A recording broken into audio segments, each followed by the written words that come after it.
अस्सलामु अलैकुम वरहमतुल्लाहि वबरकातुह।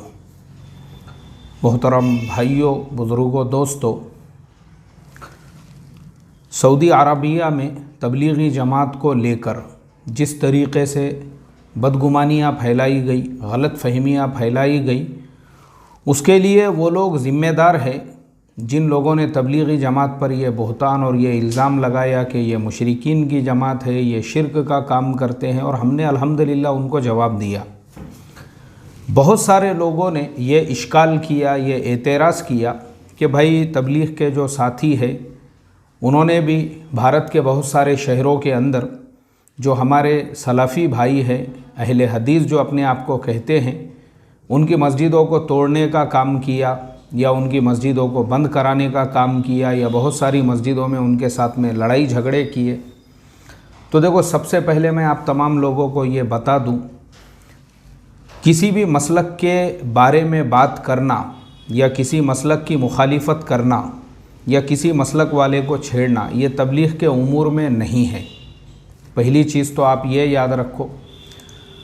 दूसरी चीज़, अगर किसी ने ऐसा किया होगा और किसी बस्ती में ऐसा वाक़या पेश आया होगा तो आप उसको जो फ़र्द है उससे जोड़िए।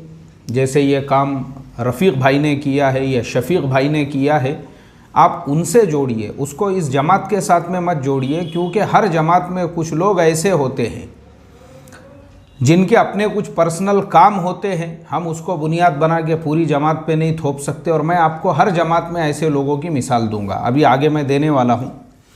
लेकिन मैं आपको शुरू में ये बता दूं कि तबलीग का जो काम, मैंने परसों के दिन भी बताया, हज़रत मौलाना इलियास साहब रहमतुल्लाह अलैह ने साफ़ तौर पर इस जमात को कोई नाम ही नहीं दिया। और वो ख़ुद ये फरमाते थे कि मैं इस जमात को अगर कोई नाम देता तो तहरीक ईमान, वो मैं इसको नाम देता। और अभी भी हमारे जो अमीर है हज़रत जी मौलाना साद साहब, उनकी जो उसात ज़रफ़ी है, उनकी उसात ज़रफ़ी यानी वो कितने वसीउ ज़हन हैं, आप अंदाज़ा लगाइए। एक ख़त मरकज़ निज़ामुद्दीन के मशवरे में आया। बाहर मुल्क एक जमात काम करने के लिए गई हुई थी और उन्होंने उस ख़त के अंदर लिखा, बोले हज़रत, इस मुल्क के अंदर तमाम लोग हमारे मुखालिफ मसलक के लोग हैं, तबलीग का काम करने में बड़ी दुश्वारियाँ पेश आ रही है। तो अब इस मुल्क में हम कैसे काम करें, हम यहाँ पे काम नहीं कर सकते। हज़रत जी मौलाना साद साहब ने फरमाया, भाई उस जमात को जवाब लिखो कि तुम लोग फ़ौरन उस मुल्क से अपने मुल्क में वापस आ जाओ। अगर तुम उस मुल्क में काम नहीं कर सकते तो तुम दुनिया के किसी भी मुल्क में काम नहीं कर सकते। इसलिए कि तुमने मसलक की बात जो अपने ख़त के अंदर लिखी है कि यहाँ पे सब मुखालिफ मसलक के लोग हैं, इससे पता ये चलता है कि तुमने उम्मत के अंदर तफरीक़ पैदा की, तोड़ा तुमने उम्मत को मसलक के नाम पे। इसलिए कि दाई वो होता है जिसके सीने में इतनी उसात होती है, इतनी उसात होती है दाई के सीने में, वो मसलक की बात ही नहीं करता है कि मेरे मस्जिद में कितने सलाफ़ी हज़रात नमाज़ पढ़ते हैं या मेरे मस्जिद में कितने बरेलवी जहन के लोग नमाज़ पढ़ते हैं या मेरे मस्जिद में कितने जमात इस्लामी के जहन के लोग नमाज़ पढ़ते हैं। ये तबलीग वाले का काम नहीं है।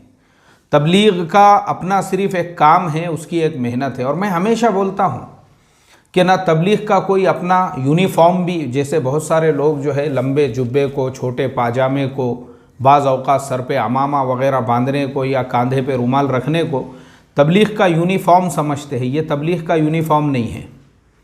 एक बात याद रखो, मैं हमेशा बोलता हूँ, अगर कोई नौजवान पैंट शर्ट, टी शर्ट, बग़ैर टोपी के भी मस्जिद वार जमात में बैठना चाहे तो वह बैठ सकता है, हम उसको रोक नहीं सकते। हाँ, अब जिन लोगों ने अपने बस्ती में या अपने गांव में ऐसी शिद्दत पसंदी पैदा की है कि एक पैंट शर्ट वाला शख्स अगर तबलीग के काम में लगा है और कोई उस पर प्रेशराइज़ कर रहा है, भाई तुम जो है ऐसे कपड़े पहनना शुरू कर दो, अरे ये कपड़े निकाल दो, अरे तुम्हारी टोपी ऐसी पहनो, बाल वैसे काटो, वो तबलीग वाला नहीं है।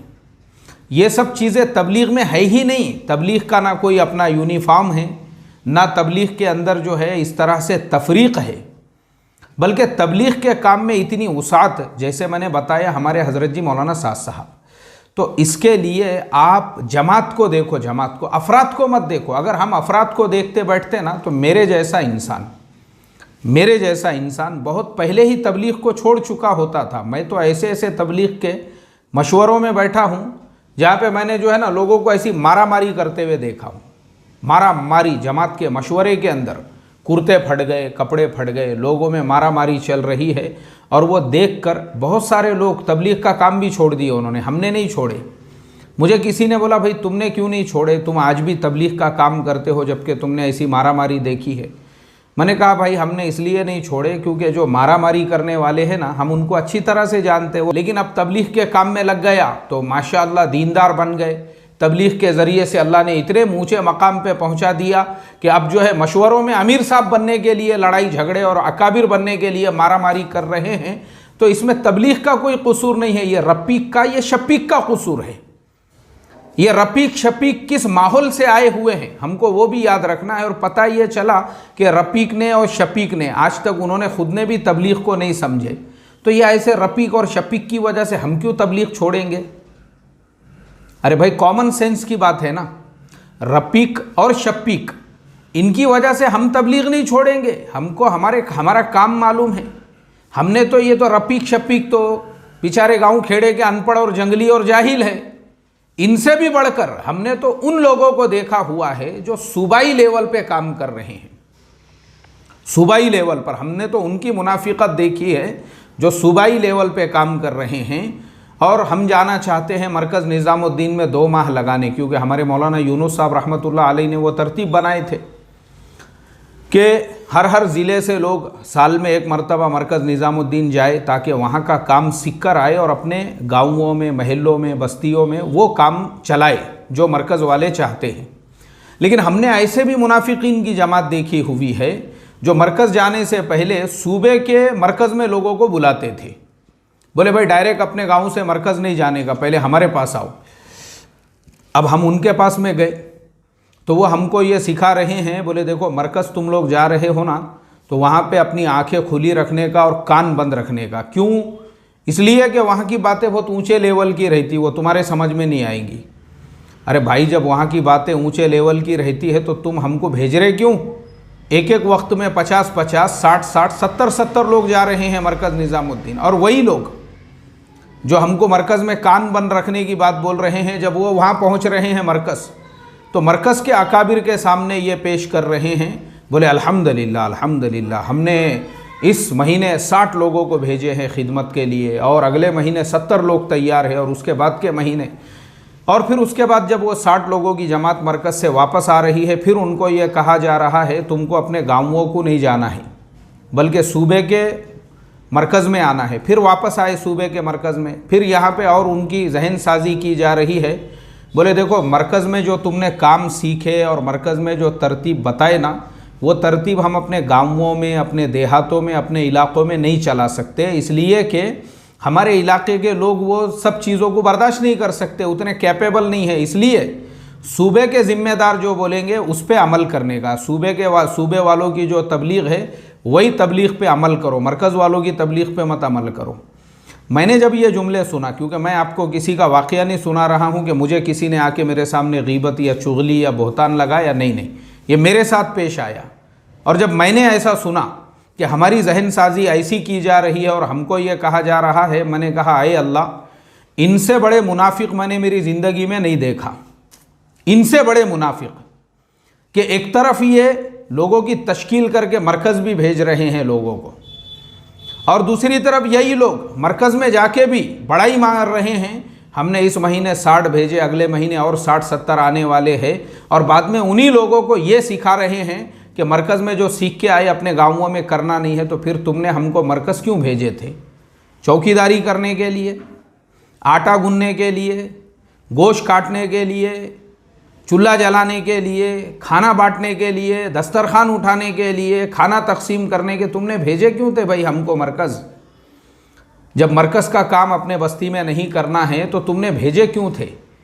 मरकज़ में जाके आप बोल रहे हैं हमने 60 लोगों को भेजे, 70 लोगों को भेजे और वही लोगों को वापसी में बोल रहे हैं मरकज़ की बात अपने महल्लों में, गलियों में, अपने गाँवों में मत चलाओ क्योंकि वो बहुत ऊँचे लेवल की बात है और हमारी चलाओ। मेरी आंखों में आंसू आ गए मोहतरम दोस्तों, और मैं एक कोने में बैठ के रोने गिड़गिड़ाने लगा, यानी मैंने दुआ करने लगा अल्लाह तबारक व ताला से। और मुझे हमारे मौलाना यूनुस साहब रहमतुल्लाह अलैह की इतनी याद आने लगी, मैंने कहा अय अल्लाह, काश काश आज हमारे मौलाना ज़िंदे रहते ना, तो ये जो मुनाफिकीन का टोला है हाथ में कोड़ा लेके इनके जो है ना पूरे चमड़े उधेड़ देते थे मौलाना, कि ये अपनी मनमानी तबलीग का इस्तेमाल अपनी नफसानियत के लिए, अपनी बात चलाने के लिए शर्म आना चाहिए। लंबे लंबे जुब्बे पहन के बैठे, सूबे के ज़िम्मेदार समझे जाते हो तुम लोग, ये मुनाफिकत चला रहे हो तुम ही लोगों के दरमियान में अपनी चलाने के लिए। तो हमारे मौलाना की मुझे वो बात याद आई, मेरे ये किताब में लिखा हुआ है वो बयान, और वह तो मैंने तो मौलाना के सामने बैठ के सुने हुआ हूँ वो बयान। हमारे मौलाना फरमाते थे, बोले देखो ये काम अभी आजकल नहीं, क्या सोशल मीडिया पे जो क्लिप वायरल है मौलाना का, जिसके अंदर बोले किसी ने अगर 1000 पोस्टर भी तबलीग की मुखालिफ मुआफ़िक़त में लगाया तो तबलीग को फ़र्क नहीं पड़ेगा, और 10 करोड़ पोस्टर भी मुखालिफत में लगाया तो फ़र्क नहीं पड़ेगा। उसके आगे वो पूरा लंबा चौड़ा बयान है मौलाना का। आगे मौलाना उसमें यही फरमाते हैं कि काम को ख़तरा है तो काम के करने वालों से। और फिर उसके आगे मौलाना के जुमले हैं, बोले देखो इस काम में जो नीयत लेकर आएगा अल्लाह उसको वो देंगे। कोई प्लॉटिंग के धंधों की नीयत से लगा, वो बड़ा बिल्डर बन जाएगा, अल्लाह उसको बिल्डर बना देंगे। कोई बिल्डिंगों के धंधे की नीयत से आया तो बिल्डिंगों के धंधों का बहुत बड़ा बिल्डर बन जाएगा, अल्लाह देंगे उसको। ये काम की खुसूसियत है, जो नीयत लेकर आएगा, जिसको अकाबिर बनने का है, या जिसको तबलीग के नाम पे आमिल बनने का है, या जिसको तबलीग के नाम, जिसको जो करना है वो अल्लाह कराएंगे। फिर आगे मौलाना फरमाते थे कि लेकिन इस काम के अंदर जिसने तेरी मेरी की, जिसने नफ्स परस्ती इसके अंदर लेकर आया और जिसने तेरी मेरी की, फिर ये काम ऐसे को उठाकर फेंक देगा जैसे समंदर मरी हुई मछली को उठा के फेंक देता है, चाहे वो 10 टन की क्यों ना हो। मौलाना ये फरमाते थे, और मैंने मेरी आंखों से देखा, मैं ज़िंदा हूँ अभी, कब्र में से बयान नहीं कर रहा हूँ, मैं ज़िंदा हूँ अभी। जिन लोगों ने हमको ये सब बातें जो लोग बताते थे ना, उनमें से बहुत सारे वो आज अल्लाह तबारक व ताला ने उनका नामो निशान भी ख़त्म कर दिया, कोई पहचानता भी नहीं उनको वो कौन लोग हैं, जबकि वही लोग सूबे के सफ़रों में साथ चला करते थे। और कुछ अभी भी बाकी है, लेकिन शुक्र है अल्लाह ताला ने जो है उनको तौफीक दे दी, यानी मरकज़ के नहज पे चलने की। और वो जो पुराना उनका भी जो तर्ज़ अमल था दोगलेपन वाला, अल्लाह ने उसके अंदर भी उनको हिदायत दे दी, तो अभी टिके हुए हैं वो मरकज़ के साथ। वरना बहुत सारे जो ऐसे थे ना, आज उनका नामो निशान भी नहीं रहा, जो हमारे मौलाना फरमाते थे। मुझे मेरा वो दिन भी याद है जिस दिन ये सारी बातें हुई थी, और आज का दिन भी मैं मेरी आंखों से देखता हूँ, और मुझे याद आती है हमारे मौलाना के जुमलों की। तो मैंने आपको इतना लंबा चौड़ा क्यों सुनाया, ये यही बताने के लिए कि हमने खाली मशवरे में झगड़े करने वालों को नहीं देखे भाई, हमने ऐसे मुनाफिकीन भी देखे, तबलीग का काम नहीं छोड़े हमने। क्यों नहीं छोड़े? क्योंकि अच्छे बुरे लोग हर जमात में होते हैं। हमारी बात जो चल रही थी कि कुछ लोगों ने एतराज़ किए कि बहुत से लोगों ने हमारी मस्जिदें बंद कर दी है और मस्जिद शहीद कर दी है। मैं उनको बोल रहा हूँ, अच्छे बुरे लोग हर जमात में, या ऐसे बुरे लोग हमने भी हमारी आंखों से देखे, हमने काम नहीं छोड़े। क्यों? क्योंकि हमने काम का जो इज्तिमाई फ़ायदा है वो देखे हमने, कि भाई नहीं, ये काम में अगर 2-4 ऐसे रफ़ीक और शफ़ीक के जैसे पेट भरू है, तो सैकड़ों ऐसे हैं जो खुलूस के साथ करने वाले हैं, और वो खुलूस के साथ करने वालों की ही बरकत है। ये गाँव में आज मदरसा है, मकतब है माशाअल्लाह। और बहुत सारे लोगों ने फिर वही एतराज़, एक साहब ने ये भी कमेंट किए कि इन्होंने हमारे गाँव में मकतब बंद कर दिए और मस्जिद में तफसीर नहीं होने देते। तो देखो, जो लोग तबलीग के नाम पे अगर गांव में मकतब नहीं चलने दे रहे हैं, या मदरसा नहीं चलने दे रहे हैं, या इमाम साहब की किसी मस्जिद में कोई मुखालिफत करता है ना, वो तबलीग वाला नहीं है। भले वो उस गांव का अमीर साहब हो, वो मस्जिद का अमीर साहब हो, वो तबलीग वाला नहीं है। वो तबलीग के नाम पे कुछ और चला रहा है। क्योंकि ये तबलीग जो है, तबलीग का काम एक अलग चीज़ है, और काम करने वालों की जो खराबियाँ हैं, अगर हम खराबियाँ, जैसा मैंने शुरू में बताया, मैं खुद आपको बता रहा हूँ, ये सब खराबियाँ हैं हमारे भी काम करने वालों के अंदर। तो इसका मतलब ये नहीं है कि पूरी जमात बुरी है, हर जमात में आपको मिलेंगे। अब जैसे मैं आपको एक मिसाल देता हूँ, जैसे हीरा गोल्ड है, दुनिया भर के अंदर लोगों को इन्होंने करोड़ों रुपयों का लोगों का लॉस हुआ, नुकसान हुआ। अब मैं उनकी जमात का नाम नहीं लूँगा, कि वो हीरा गोल्ड के जो चेयरमैन हैं उनकी जमात कौन सी है, और हीरा गोल्ड वाले जो है जिन्होंने ये पूरे काम को जिसके भरोसे पे लोगों ने करोड़ों रुपये लगाए उनका मसलक कौन सा है। क्योंकि हर मसलक के अंदर ऐसे लोग आपको मिलेंगे, अच्छे भी मिलेंगे बुरे भी मिलेंगे, हर मसलक में हैं ऐसे लोग। तो उनकी वजह से हम पूरे मसलक के ऊपर ये नहीं कर सकते कि भाई ये जमात के लोग ही ऐसे हैं, इनका धंधा ही है ये लोगों को जो है इस तरीके से हलाल के नाम पे पैसे जमा करना और खा के बैठ जाना, ऐसा हम नहीं बोल सकते। क्यों? इसलिए कि वो एक इंडिविजुअल पर्सन है जिन्होंने हीरा गोल्ड के नाम पे इस तरह से काम किया। अब ये अलग बात है कि उनका मसलक अलग है या उनकी जमात कौन सी है। ऐसे ही तबलीग के अंदर बहुत मिलेंगे आपको, तो आप उन लोगों को मत देखो। अगर कोई अपने गांव के अंदर मकतब नहीं चलने दे रहा है, या जो तफसीर का, मेरे साथ ऐसा वाक़या पेश आया। एक मस्जिद में इमामत के लिए मेरी बात तय हो रही थी। मैंने सदर साहब से कहा, मैंने कहा कि भाई मैं रमज़ान में तरावी मैं ख़ुद पढ़ाऊँगा और उसके बाद में तफसीर करूँगा। नहीं नहीं नहीं, तफसीर नहीं करने का बोले हमारी मस्जिद में। मैं बोला भाई कौन बोला आपको तफसीर नहीं करने का? नहीं नहीं बोले अपने तबलीग के काम में। मैं बोला तुझे खुद को तबलीग नहीं समझती, तू क्या मेरे को तबलीग का काम सिखा रहा रे? हमारे हज़रत जी मौलाना साहब फरमाते हैं कि हमारा हर तबलीग का काम करने वाला कुरान करीम को तर्जुमे के साथ पढ़े। और आप नाम भी बोलते हैं, हज़रत मौलाना बिलाल हसनी साहब का जो तर्जुमा कुरान है वो सबसे सादा आम फहम है, जिसको हर आदमी समझ सकता है। तबलीग में काम आना है, मैं भी तबलीग वाला हूँ। ये मेरे पास में हर मसलक की, ये मौलाना मौदूदी साहब की किताबें हैं मेरे पास में। मुझे आप बताओ, क्या मैंने मौलाना मौदूदी साहब की किताबें अपने पास में रखा तो मैं तबलीग से खारिज हो गया? ये देखिए आप, ये मौलाना मौदूदी साहब की खुतबात है मेरे पास। तबलीग वाला हूँ मैं भी, लेकिन तबलीग में मना नहीं है। आप चाहे मौलाना मौदूदी साहब की किताबें पढ़ो, किसी भी मसलक की किताबें पढ़ो, आपने तबलीग में कहीं पे भी मना नहीं है कि आपने यही पढ़ना या वही पढ़ना। तबलीग में इतना है, हमारे मस्जिद की तालीम के अंदर एक वक्त हम फ़ज़ाइल आमाल पढ़े, दूसरे वक्त में हम ये मुंतखब अहादीस पढ़े। मुंतखब अहादीस क्यों कहा जा रहा है? इसलिए कि मुंतखब अहादीस में सिर्फ अहादीस है, ताकि ऐसे जो इश्काल करने वाले लोग हैं उनको जवाब दिया जा सके कि तबलीग का निसाब कितना मुस्तनद है। फ़ज़ाइल आमाल जो लिखी गई वो उस ज़माने में जब तबलीग का इब्तदाई ज़माना था और लोगों को तालीम के लिए कोई किताब नहीं, तो वो उस तरह से लोग उस माहौल से इधर आते थे, कुफ्र और बिदत और शिरक वाले माहौल से। तो उस माहौल से जब इस माहौल में आने लगे तो उनको उस तरह के वाक़ियात वग़ैरह किताबों में से निकाल के हज़रत शेख ज़करिया रहमतुल्लाह अलैह ने उसके अंदर वो जमा किए हुए हैं। ये तबलीग का निसाब है।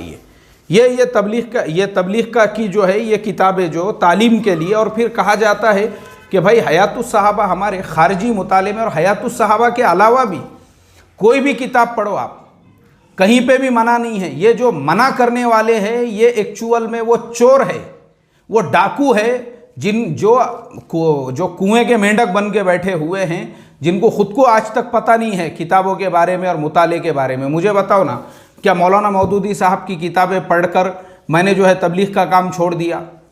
मौलाना वहीदुद्दीन खान साहब की मेरे पास सबसे ज़्यादा किताबें हैं। सबसे ज़्यादा पैसा अगर मैंने किसी की किताबें पढ़ने पे ख़र्चा किया तो वह है मौलाना वहीदुद्दीन खान साहब। तो मुझे आप बताओ, क्या मौलाना वहीदुद्दीन खान साहब की किताबें पढ़कर मैं सलफ़ी बन गया? क्या मैंने मेरा मसलक छोड़ दिया? अजीब व गरीब हाल है यार हमारा, ऐसा कहीं पे भी नहीं है। देखो असल ये है, तबलीग को समझो पहले आप। तबलीग का काम जो है वो कितना वसी है, कितना ऊंचा है। जिसने तबलीग के काम को कंजस्टेड किया, एक्चुअल में ये उसका पर्सनल अमल है, उसको पूरी जमात से आप मत जोड़ो। तबलीग पूरी दुनिया में लोग, इंग्लैंड में कर रहे हैं, कनाडा में कर रहे हैं, यूके में कर रहे हैं, साउथ अफ्रीका में तबलीग का काम होता है। किर्गिज़िस्तान से लोगों ने मुझे मैसेज और ईमेल किए, बोले आपकी ज़ुबान हमको समझती नहीं, मगर फिर भी हम ट्रांसलेशन कर करके सुनते हैं आपके बयानात। मुझे आप बताओ, पूरी दुनिया में, रूस में लोग जो है माशाल्लाह तबलीग का काम कर रहे हैं, तातारिस्तान है, दागिस्तान वगैरह वगैरह के इलाक़ों के अंदर तबलीग का जो काम है ये एक आलमी और वसी काम है। ये तबलीग में ये कंजस्टेड थिंग के लिए जगह ही नहीं है। हर मसलक का इंसान, हर ख्यालात का इंसान ये काम कर सकता है। अब हमारे इंडिया में एक्चुअल प्रॉब्लम वही है जो मैंने पहले बताया ना आपको, डर कि अगर हमारे गांव में जो है सलफ़ी लोगों की मस्जिद बन गई तो कहीं हमारे नौजवान गुमराह ना हो जाए। अगर आपके नौजवान उनके रास्ते पे चल रहे हैं तो इसका मतलब यह है कि कमी आप में है, आपने अपने नौजवानों के ऊपर वैसी मेहनत नहीं की और वह नौजवानों को वैसे लेवल का नॉलेज और इन्फॉर्मेशन नहीं दी आपने। यह फिर डर क्यों रहे हैं आप? डर की कोई बात ही नहीं है। आप अपनी बात जो है, क्योंकि ये काम हक है। आप सोचो, दुनिया के बड़े बड़े स्कॉलर्स, बड़े बड़े क्रिकेटर्स, साइंटिस्ट जो है वो तबलीग का काम कर रहे हैं। बादशाह, मुझे किसी ने मैसेज किया कि कतर के बादशाह भी जो है तबलीग का काम करते हैं। और क्या चाहिए आपको, आप मुझे बताइए। तो भाई तबलीग के काम में कोई कमी नहीं है, ये एकदम प्रॉपर, एकदम परफेक्ट काम है ये। तो इसके लिए भाई मैं सिर्फ इतना कहना चाहूँगा तमाम जमातों के लोगों को और मसलकों के लोगों को कि तबलीग का काम बहुत वसीउन नज़र है, वसीउन ज़र्फ़ है। हाँ, कुछ लोगों के, जैसे मैंने अभी बताया, ऐसे लोग हमारे बहुत मिलेंगे आपको, लेकिन हमने वैसे लोगों को देख के हमारा काम नहीं छोड़े। हम आज भी तबलीग के काम पे जमे हुए हैं। हर मसलक की किताबें हम पढ़ते हैं, हर मज़हब की किताबें पढ़ते हैं। बर्नार्ड शॉ की किताबें हमारे पास में हैं, स्टीफन जो ये है उनकी किताबें हमारे पास में हैं, और बहुत सारे लोग हैं जिनकी किताबें हम पढ़ते हैं, इंग्लिश में पढ़ते हैं, इंग्लिश में स्पीचेस सुनते रहता हूँ मैं, जो स्टीव जॉब्स वगैरह वगैरह है, ये सारे लोगों की। लेकिन इसका मतलब ये नहीं है कि हमने अपना इस्लाम या अपनी तबलीग को छोड़ दिए। तो लोगों को कंजस्टेड ये जो है ना तबलीग का, ये लोग जो है जो कर रहे हैं उनको आप पूरी जमात से मत जोड़ो। जमात का काम बहुत वसी है, बस इतना याद रखो। और आपसे भी मेरी रिक्वेस्ट है, इस काम में लगाओ 3 दिन, तो आपको ये काम समझ में आएगा। बगैर इसके ये काम समझ में नहीं आता। इस काम में निकलेंगे, 3 दिन गांव में, खेड़े में, देहात में जाएंगे और मुसलमानों का हाल देखेंगे, ऐसे ही झोपड़पट्टी एरियो में क्या हाल है मुसलमानों का, तो ये काम समझ में आएगा। ये ऐसे समझ में आने वाला काम नहीं है एसी में आराम से सुकून से बैठ के। अल्लाह हम तमाम को समझ अता फरमाए। अस्सलामु अलैकुम व रहमतुल्लाहि व बरकातुहू।